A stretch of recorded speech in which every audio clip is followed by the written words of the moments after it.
Welcome back to the world of Studio Ghibli. If you're new here, I'm Miss Mini Life, and today I'm building Kamachis Boiler Room from Spirited Away. I wanted to do a Spirited Away diorama because that movie is near and dear to my heart. It's nostalgic for me because it is the first movie that I ever saw that was an anime movie. After building my Kiki's Delivery Service diorama, I knew there was going to be a lot of planning before I even got started.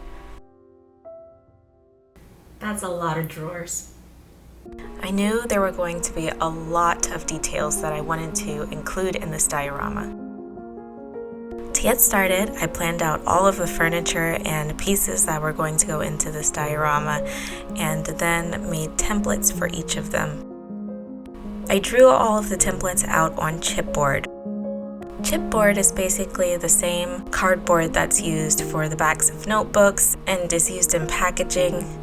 I knew I was going to need a thicker chipboard, so I purchased this specifically from the art store. Although chipboard is easier to cut through than some things like, say, craft wood, it still took a very long time to cut out all of the pieces that I was going to assemble.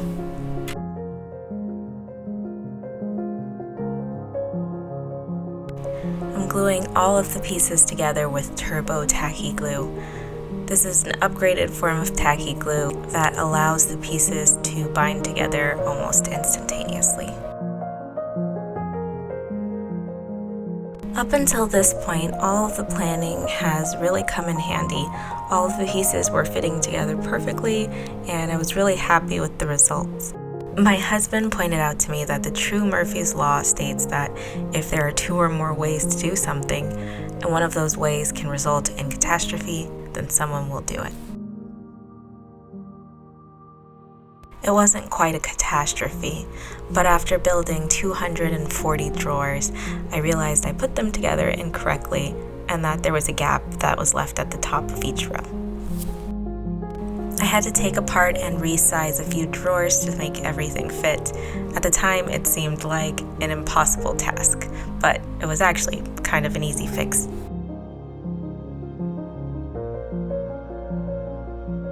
I moved on to assembling the base for the cabinets to sit on. My best friend supervised to make sure that there were no more mistakes being made. No more mistakes, everything fit together well. Although if I had to do it over again, I think at this point I would have painted the inside of the little house for the slip balls, because later that was a little difficult to paint.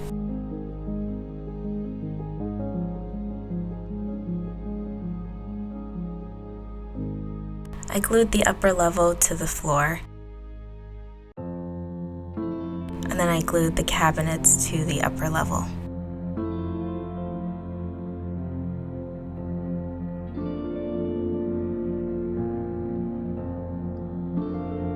Then I made the entrances to the cave where the slip balls live underneath the cabinets.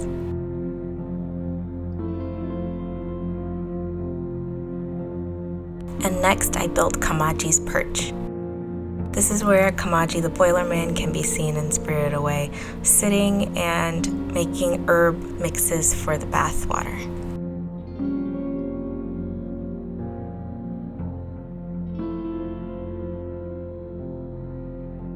I made a frame for this using chipboard and then covered it in very thin craft wood.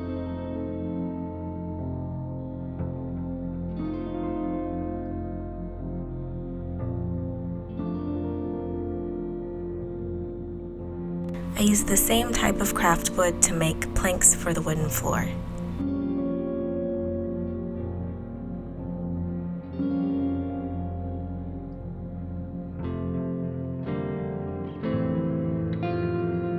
The next thing to do was to build the 3 giant glass bottles that sit on the ground in front of Kamachi's stand.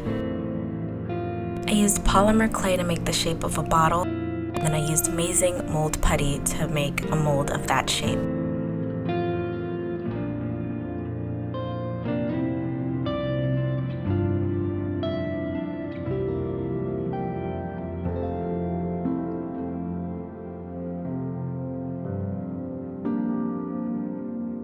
Next, I covered the clay bottle in petroleum jelly so that the plastic that I'm going to mold on top would not stick to the bottle. In the past, when I've made these bottles, I've used wood to create the initial shape, and that never sticks to the plastic. But for this model, using clay, even though I used the petroleum jelly, the plastic still stuck. To remedy this problem, I cut a slit in the side of the bottle and pulled out the mold. Since I filled the bottom of the bottle with UV resin and herbs, I didn't mind the slit being in the side of the bottle. Although I could have glued the plastic together and then sanded down the line to make it invisible.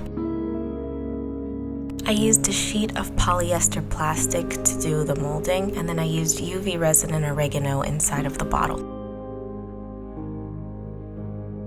To paint the wood floors, I'm using a technique that someone left in the comments a few videos ago that said that instead of using any kind of stain, I could try using acrylic paint and baby wipes.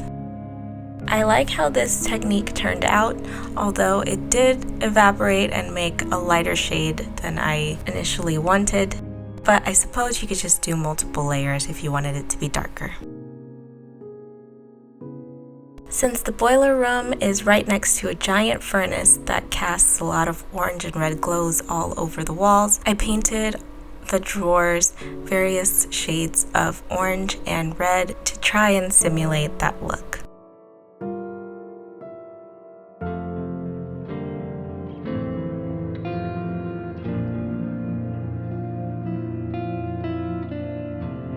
I used the same acrylic paint and baby wipe technique on the wood for Kamachis stand.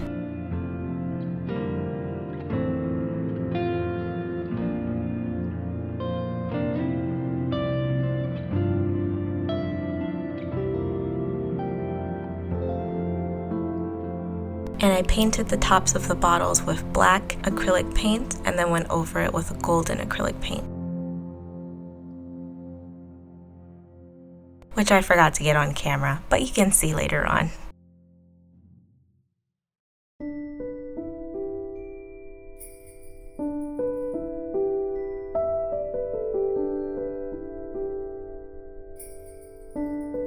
At this point, I decided to add the wall between this room and the boiler. I'm using foam core to create the wall, and I didn't have enough, so in the end I used some blue packaging foam and glued it to the other side of the foam core.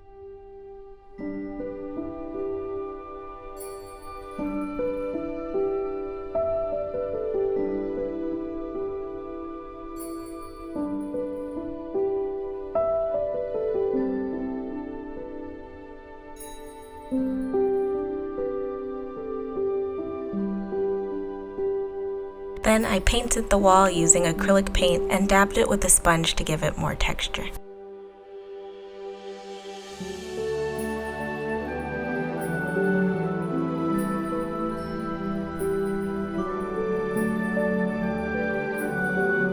Using the same clay that I used to sculpt the bottle, I sculpted Kamachis' teapot and his pillow, and a few other things that he has scattered around.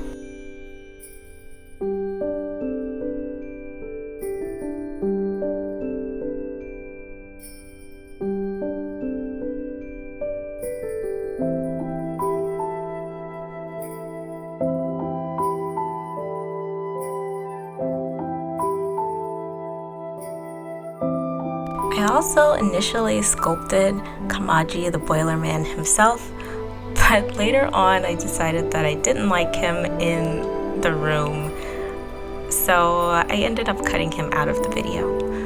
But I did also sculpt Chihiro, and I liked her better for this diorama.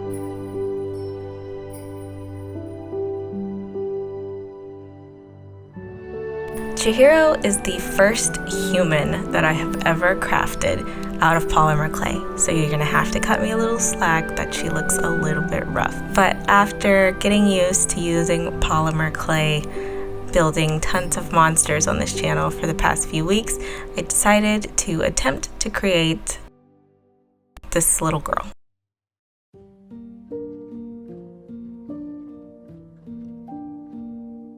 I'm still using tools that are just found around the house. This main tool that I'm using is actually for doing manicures, but it works pretty well for smoothing out this clay.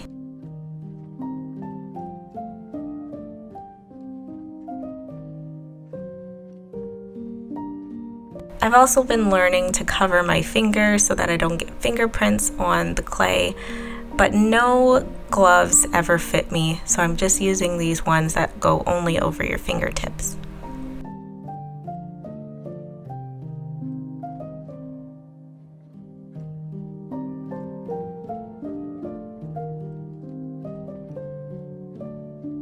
Chihiro has a much more stylized anime look than most of the characters that I've seen in animes these days, and it was sort of difficult to try and turn that into a model, especially for my first time sculpting.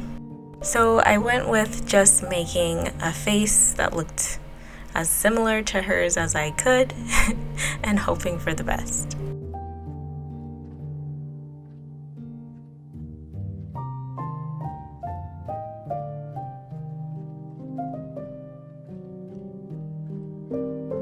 I painted her using acrylic paints, and I started out by just messily putting down base layers for all of the larger areas, and then I went in with more detailed strokes after the first layers had dried.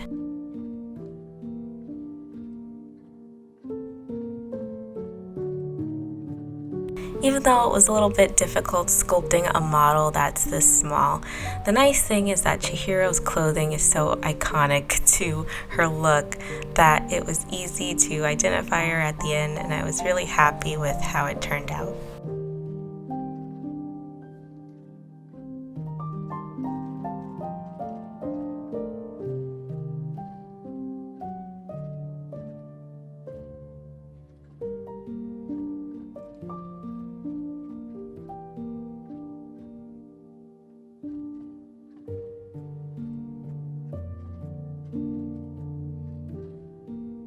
After I'd finished building her, I looked at the floor and thought that it looked a little too bare and clean. So to add some texture, I used Mod Podge and some of the tacky glue, and then glued down some rough salt and some tissue paper. Once it was dry, I went over it again with the acrylic paint, but I changed the color to a slightly warmer gray that looked more like the stone floor in the movie.